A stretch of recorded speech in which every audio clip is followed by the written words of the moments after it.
전하는 자나 듣는 자나 모두가 하나님의 말씀을 듣고 은혜 받는 시간 되게 하시며, 특별히 또 전하는 자를 붙들어 주셔서 사람의 생각이 아니라 하나님의 뜻대로 말씀을 전할 수 있도록 인도하여 주옵소서. 우리를 구원하신 예수님의 이름 기도합니다. 아멘. 아멘. 저는요, 오늘부터 이제 오후 예배 시간에요, 그 사사기 말씀을 통해 여러분들과 함께 말씀의 은혜를 나누기를 원합니다. 제가 사사기를 선택한 이유는요, 이 사사 시대의 모습이 마치 오늘날 현대의 모습과 너무나도 유사하기 때문입니다. 여러분, 사사 시대의 어떤 사사기를 보면 사사 시대에 이스라엘이 배교의 길과 종교적 도덕적으로 타락한 이유를 들어서 성경이 무엇 때문이라고 말씀하고 있습니까? 계속 반복해서 말하는 구절이 있지 않습니까? 뭐죠? 이스라엘의 왕이 없었으므로.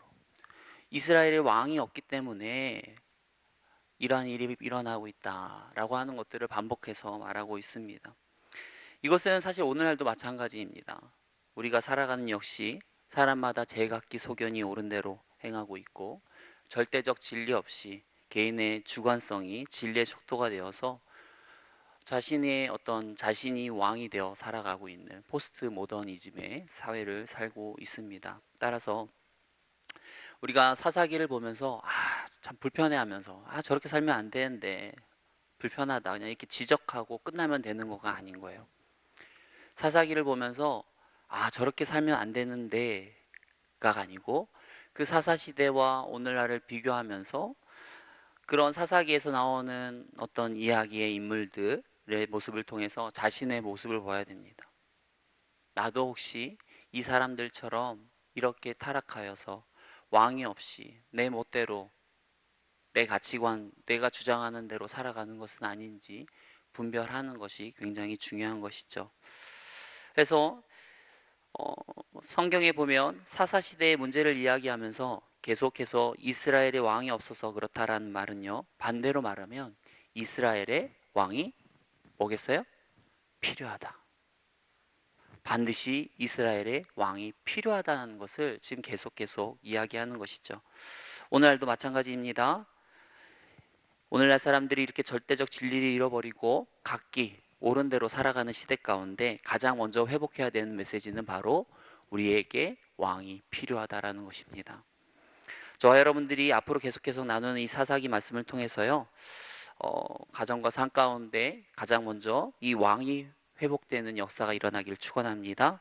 그래서 평화의 왕이요 전능하신 하나님의 통치 가운데 나타나는 이 평화와 기쁨이 저와 여러분들의 삶 가운데 그리고 가정 가운데 온전히 이루어지기를 축원합니다.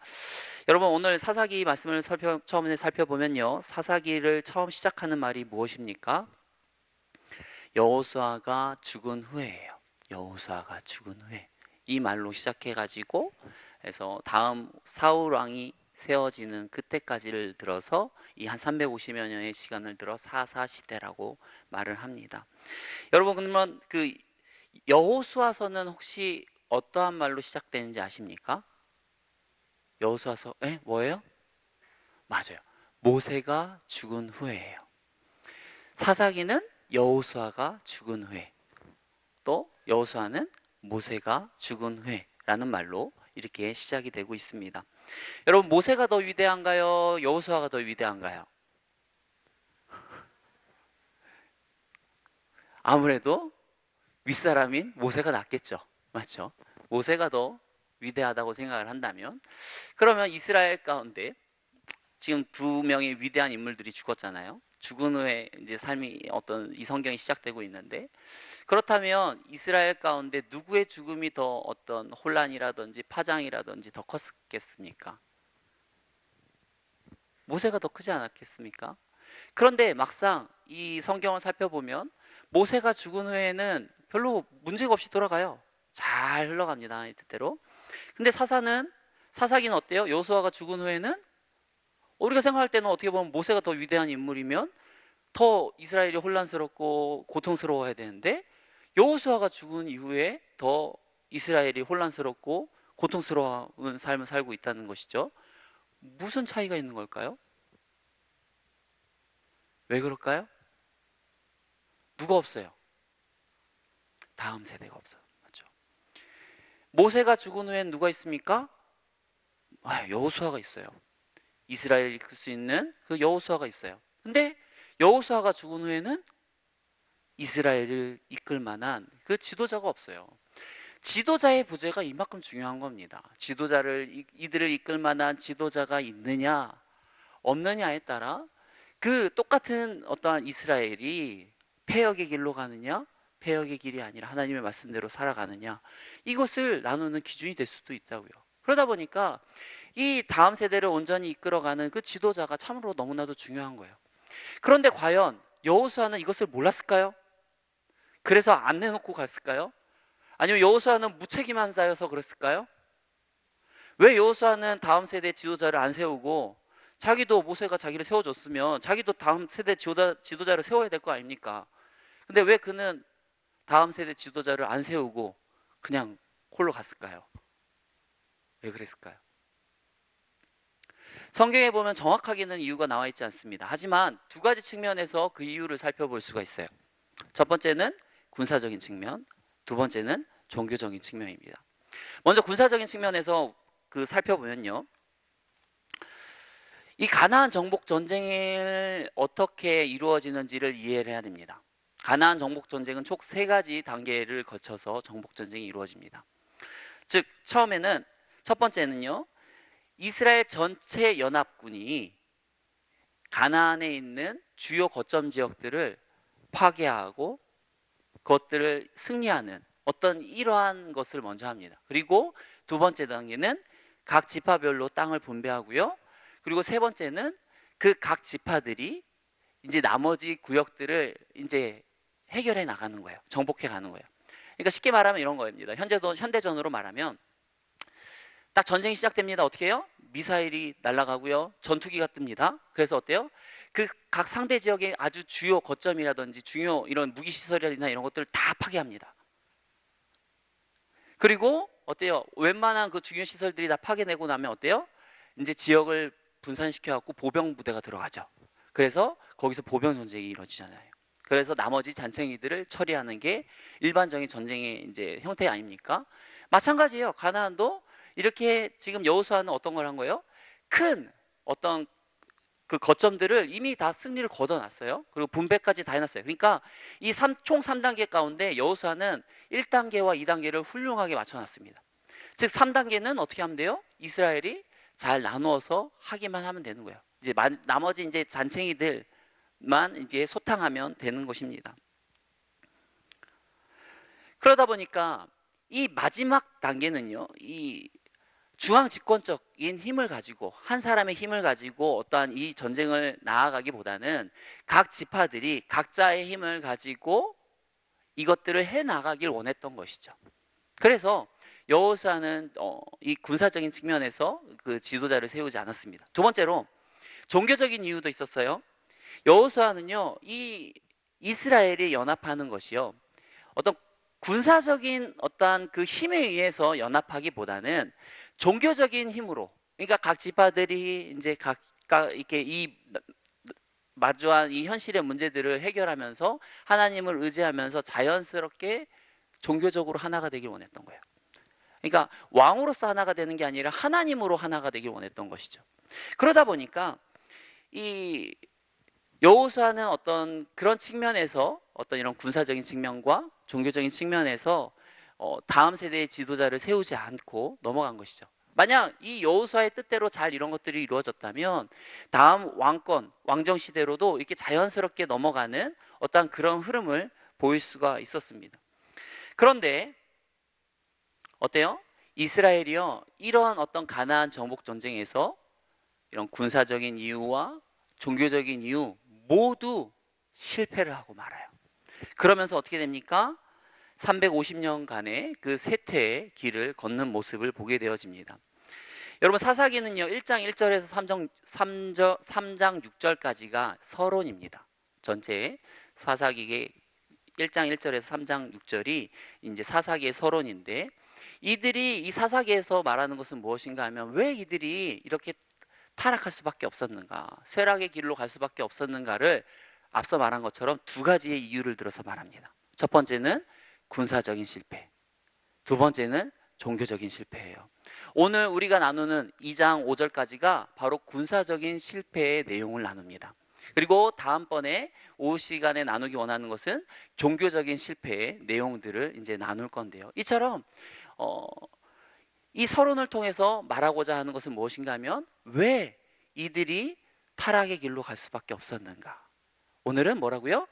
군사적인 실패입니다. 오늘 한번 내용을 살펴보면요, 먼저 1장 1절부터 살펴보면요, 유다가요, 앞서서 보면 1장 1절에서 20절까지 보면 많이 승리를 거둡니다. 맞죠? 정복전쟁에서 크게 승리를 거두는 것 같아요. 그래서 유다를 필두로 해서 크게 승리를 거두는 것 같습니다. 그렇지만 어때요? 그 뒤에서부터는 정복전쟁이 실패가 되고 있음을 이야기하고 있어요. 그러면서 막 그 요셉도 막 조금 승리를 하는 것 같지만, 그러지만 또 그것도 일부적인 거예요. 그러면서 결국 1장 전체를 들어서 말하고자 하는 것은 무엇인가 하면 이들의 어떤 정복전쟁이 성공이 아니라 실패였다 라는 것을 이야기하고 있습니다. 어떻게 이들이 실패했는가? 먼저 유다 지파가 승리를 거두었지만 왜 실패했는가 보면 19절 말씀에 보면요, 이들이 성공을 한 건 맞습니다. 아도니 베색을 뭐 승리하고 막 이런 것들은 맞지만 19절에 누구는 못 쫓아냈어요? 1장 19절 어때요? 골짜기 주민들, 철병거가 있으므로. 그러니까 철병거를 가지고 있는 골짜기 주민들은 쫓아내지 못했어요. 그러니까 하나님 말씀에 100% 순종하지 못했음을 이야기하고 있습니다. 또 베냐민 지파는 21절에 보면 누구를 못 쫓아냅니까? 여부수 사람들을. 또 요셉 족속은요, 29절에 보면 게셀 거민들을 하면서 이 뒷부분으로 갈수록 아예 막 쫓아내지 못했다, 다 쫓아내지 못했다라는 이 진술이 계속해서 반복되고 있습니다. 그리고 34절에 보면요, 단지파 같은 경우는요, 아예 뭐 아모리 족속에서 밀려서요, 산에서 내려오지도 못합니다. 완전히 이제 산에 갇혀서 살아가는 모습들을 보게 됩니다. 그런데 왜 이들이 이렇게 가나안 정복을 실패했을까? 분명히 하나님께서요, 여호수아의 마지막 유언을 살펴보면 어때요? 하나님께서 너희를 도우실 거다, 가서 싸워라, 그러면 너희가 이길 것이다 라고 했거든요. 그러면 이들이 하나님만 믿고서 나아갔으면 분명히 승리를 거두는 거예요. 그런데 왜 이들이 이렇게 철저하게 모든 지파가 단 한 명의 지파도 상관없이 어떻게 보면 다 완벽한 승리를 거두지 못하고 이렇게 불완전한 승리를 거두고 이렇게 실패를 했을까 살펴보게 되어지면, 먼저 유다 지파를 살펴보면요, 유다 지파가 보면 어때요? 다른 지파와 어떤 다른 종족과 싸울 때는 다 승리를 거뒀어요. 근데 어떤 사람들과는 못 이겼습니까? 철병거를 가진 골짜기 주민들. 이거는 쉽게 말하면 이거예요. 나보다 무기가 약한, 나보다 약한 사람들은 내가 이겨요. 믿음으로 막 나와서 이겨요. 근데 나보다 막 무기가 좋아요, 나보다 힘이 센 것 같아요, 그 사람은 어떻게 해요? 못 싸워요. 쟤네들은 못 건드려요. 하나님께서 어떻게 했어요? 모두와 싸우는 건데 나보다 힘이 센 사람은 못 싸워요. 여러분, 믿음의 사람들도 보면 이러지 않습니까? 내가 할 수 있는 거는 막 믿음으로 한다고 하면서 막 싸워요. 막 해요. 근데 내가 할 수 없는 것 같은 경우는 어떻게 해요? 미리 난 못해요. 포기하고, 그러는 경우가 많죠. 유다 사람들이 지금 그러고 있어요. 이들의 문제는 무엇입니까? 무기의 문제가 아니고 믿음의 문제죠. 무기가 저들이 더 좋아서 때문에 실패한 게 아니고요, 사실은 이들의 믿음이 온전치 못했기 때문에 실패한 것이었습니다.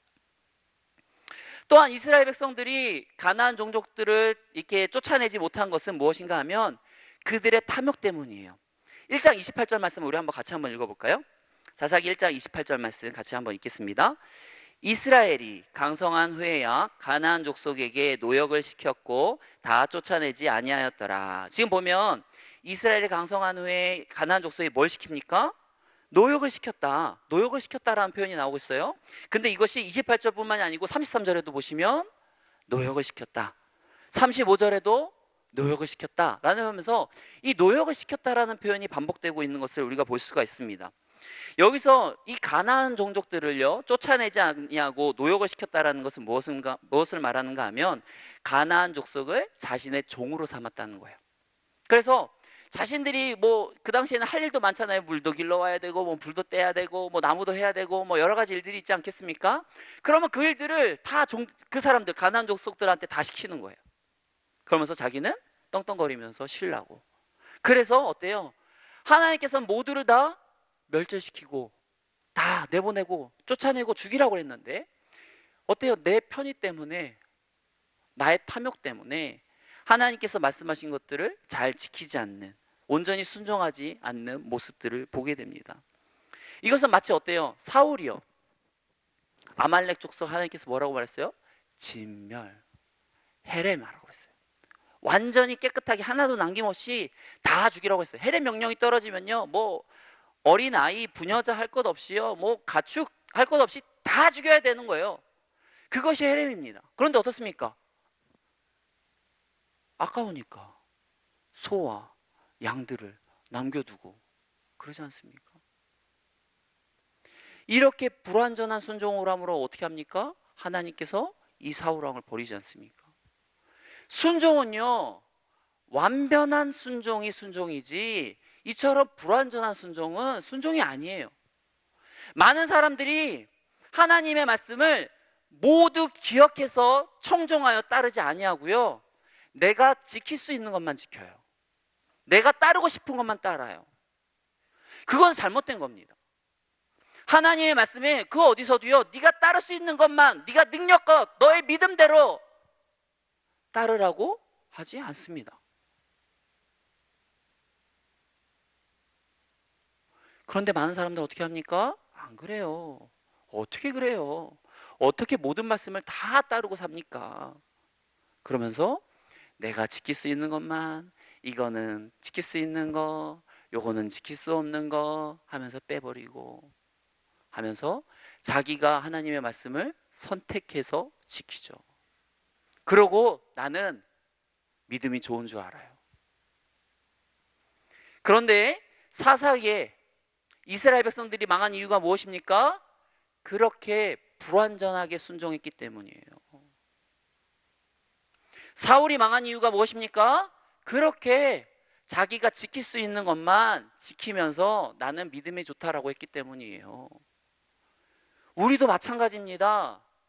하나님의 말씀, 모든 말씀을 기억해서 지켜야 되는 것이지, 내가 지킬 수 있는 것만, 따를 수 있는 것만, 믿음이 가는 것만, 마음이 가는 것만 순종하는 것이 순종이 아니라고요. 이것이 순종의 중요한 포인트인 줄 믿습니다.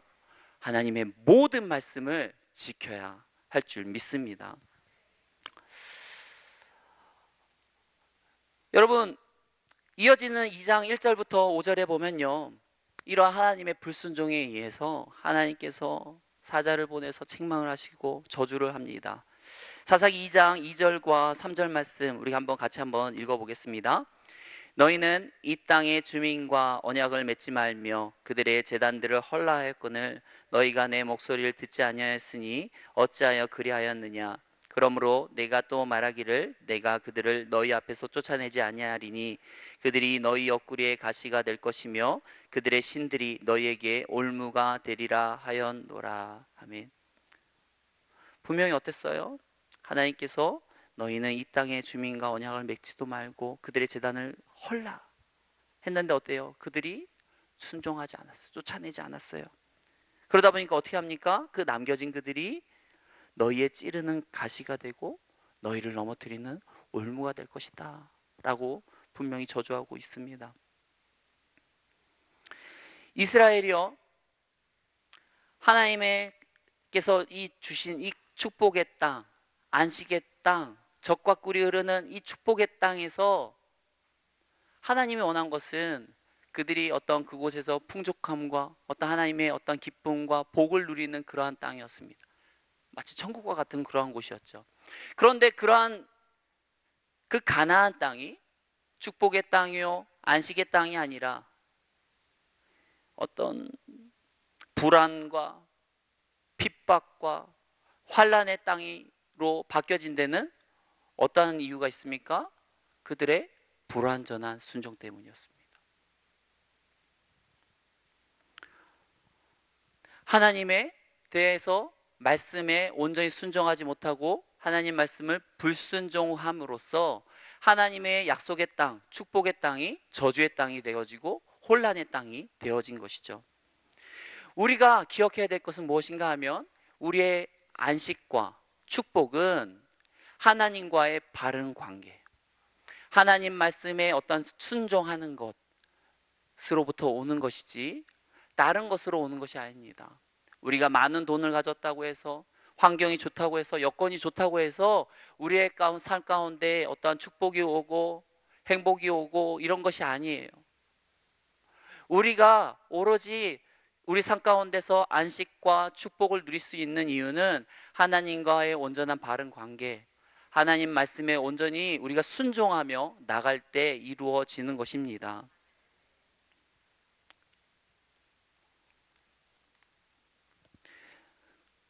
이렇게 하나님께서 이들을 향해서 강력하게 나타나셔서 저주를 했으면 어떻게 할까요?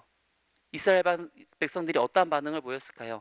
2장 4절 5절 말씀, 이 이스라엘 백성들이 어떻게 반응을 했는지 우리 한번 살펴보기 원합니다. 같이 읽겠습니다. 여호와의 사자가 이스라엘 모든 자손에게 이 말씀을 이름해 백성이 소리를 높여온지라. 그러므로 그것을 이름하여 복임이라 하고 그들이 거기서 여호와께 제사를 드렸더라. 아멘, 아멘. 너무 놀랍지 않습니까? 이스라엘 백성들이 그래도 다행인 것 같아요. 맞죠? 이 말을 듣고요, 막 소리 높여 울고 있습니다. 회개하고 있어요. 하나님 잘못했습니다. 하나님 우리 그렇게 살지 않겠습니다. 하나님 말씀에 순종하지 못했음을 회개합니다. 이렇게 회개의 눈물을 흘렸죠. 맞죠? 소리 높여서 울었어요. 그냥 온 것도 아니고 소리 높여서 회개했습니다. 그러면 어떨까요? 그 뒤에 바뀌었을까요? 11절 말씀 우리 한번 같이 보죠. 이스라엘 자손이 여호와의 목전에 악을 행하여 바알들을 섬기며. 분명히 회개했는데, 맞죠? 소리 높여 울었는데 11절에 얼마 가지도 않아서 똑같이 어떻게 하고 있어요? 악을 행하고 하나님께서 제일 싫어하는 우상들을 섬기고 있습니다. 왜 그럴까요? 회개는요, 우리가 꼭 기억해야 됩니다. 세 가지 요소가 있어요. 지적 요소, 감정적 요소, 의지적 요소. 먼저 깨달아야 되죠. 이것이 잘못된 것이구나. 하나님의 말씀에 이건 옳지 못한 것이구나. 깨달아야죠. 그리고 어떻게 해야 돼요? 감정적으로 슬퍼해야 돼요. 내가 하나님 말씀에 이것들을 온전히 지키지 못했구나. 슬퍼해야 됩니다. 그런데 여기서 끝나면 회개가 아니에요. 완벽한 회개가 아닙니다. 완전한 회개가 아니에요. 뭐까지 가야 돼요? 삶의 변화가 일어나야 돼요. 내가 죄를 짓는 환경에 있었으면 죄를 짓는 환경에서 돌이켜야 돼요. 남을 미워했었으면 남을 미워하는 것에 벗어나서 그래서 사랑하는 관계로 넘어가야 됩니다. 내가 돈을 사랑했으면 돈을 사랑하는 것을 버려야 돼요. 여기까지 해야지 완전한 회개인데 이스라엘은 어디까지 간 거예요? 두 번째까지밖에 안 간 거예요. 그러고 어때요? 눈물 흘리니까 어떨까요? 여러분, 눈물 흘리면 어떤가요? 뭔가 있잖아요. 가슴이 후련하고요. 뭔가 기분도 좋아져요. 네. 막 눈물 흘리면 뭔가 하나님께서 내게 역사해 주신 것 같고 막 은혜도 주신 것 같고 뭔가 역사가 일어날 것 같아요. 근데 거기서 끝나는 거예요. 감정적인 눈물만 흘리고 아무런 변화가 없어요. 그것은 자신은 회개했다라고 하는데 실제 회개가 아니에요. 회개는 무엇입니까? 그 잘못된 행동에서 벗어나는 거예요. 마치 삭개오가 그동안의 물질을 사랑했지만 어때요? 하나님께 회개하니까 어때요? 물질을 나눠주잖아요.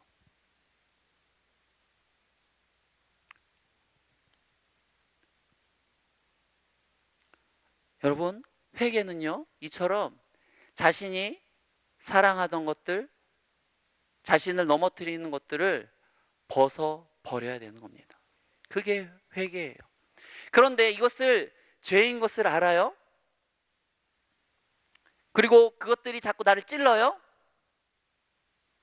근데 죄는 어떻습니까? 반복적이죠. 내가 안 짓고 있던 A 죄를 짓고 B의 죄를 짓고 C를 짓고 이러지 않잖아요. 우리가 매번 넘어지는 A의 죄를 계속 넘어지죠. A 넘어지고 회개하고 또 넘어지고 회개하고 또 넘어지고 회개하고 또 넘어지고, 이거만 마지막이에요. 회개하고 또 넘어지고. 그때부터 회개가 안 돼. 왜요? 민망하니까. 맞죠? 민망하니까 그때부터 회개를 안 해요. 그러면서 어떻게 해요? 아시죠? 그러고 또 넘어지고.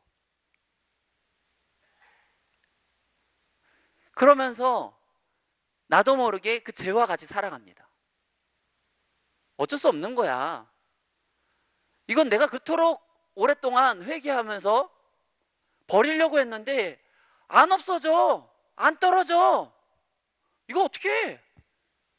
인간이 연약한 걸 하면서 그거를 그냥 안고 살아가려고 하죠. 그럼 그게 어떻게 될까요?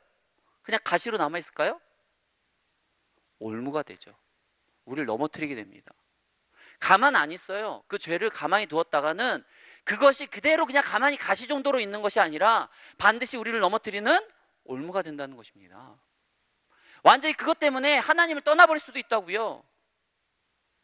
그렇기 때문에 우리 안에 죄 가운데 이것들이 죄인 것을 알고 깨달았으면 민망하더라도 어떻게 해야 돼요? 다시 한번 회개해서 하나님 죄송합니다. 또 민망하지만 또 회개하고 나갑니다. 하고 회개하고 그것을 버리기 위해서 철저하게 몸부림치는 것이 중요합니다. 저와 여러분들이요, 이 죄의 문제를 만만치 보지 않았으면 좋겠어요. 죄의 문제 심각한 문제입니다. 이 죄의 문제, 이 작은 것 같지만 이 죄가 어떻게 해요? 누룩과 같이 번져서 우리의 공동체를 완전히 몰살시켜버릴 수도 있는 거예요. 죄를 만만히 보지 마십시오. 죄를 쉽게 보지 마시고 반드시 그것들을 멸절하여서 진멸하시는 저와 여러분들의 삶이 되기를 원합니다. 우리의 삶 가운데 죄는 없는 겁니다. 부족하지만 우리의 삶 가운데 죄는 없는 거예요. 저와 여러분들이 그렇게 결단하시고 하나님 말씀에 온전히 순종하며 나아가는 저와 여러분들의 복된 가정과 삶이 되어지길 축원합니다. 이 시간 우리 같이 기도하며 나가기 원합니다. 하나님, 우리를 붙들어 주시고 정말 우리 가운데 수많은 죄들을 짓습니다. 하지만 우리가 그것들을 죄들을 용납하지 않게 하시고 그러므로 말미암아 우리가 죄의 열매에 넘어지지 아니하도록 인도해 달라고 하나님의 능력과 하나님이 주시는 성령의 힘으로 살아갈 수 있게 해달라고 이 시간 우리 같이 기도하며 나가겠습니다. 기도합니다. 사랑과 은혜가 많으신 하나님, 우리를 붙들으시기 원합니다. 우리가 참으로 연약합니다. 부족합니다. 그렇지만 주님, 우리가 하나님의 말씀대로 살아가기 원합니다. 하나님의 말씀을 온전하게 순종하기 원합니다. 100% 순종하며 나아가기 원합니다. 하나님의 말씀을 온전히 기억하며 나아가기 원합니다. 하나님, 우리를 붙들어 주시옵소서. 하나님, 우리를 붙들어 주시옵소서. 우리가 사람의 힘과 능력으로 살아가지 아니하게 하시고 하나님의 주신 힘과 능력으로 살아가게 하여 주시옵소서. 나의 탐욕을 벗어버리게 하여 주시옵소서. 하나님 주시는 말씀과 평안으로 살게 하시고 온전히 하나님을 의지해서 살아갈 수 있도록 인도하여 주시옵소서. 우리의 믿음을 더욱더 강건케 하시며 아버지, 세상의 아버지 유혹에 넘어지지 아니한 자 되게 하시며 온전히 하나님의 말씀으로 더욱더 주님으로 승리하며 나아가는 인생들 될 수 있도록 인도하여 주옵소서. 우리를 구원하신 예수님의 이름으로 기도합니다. 아멘. 찬송가 3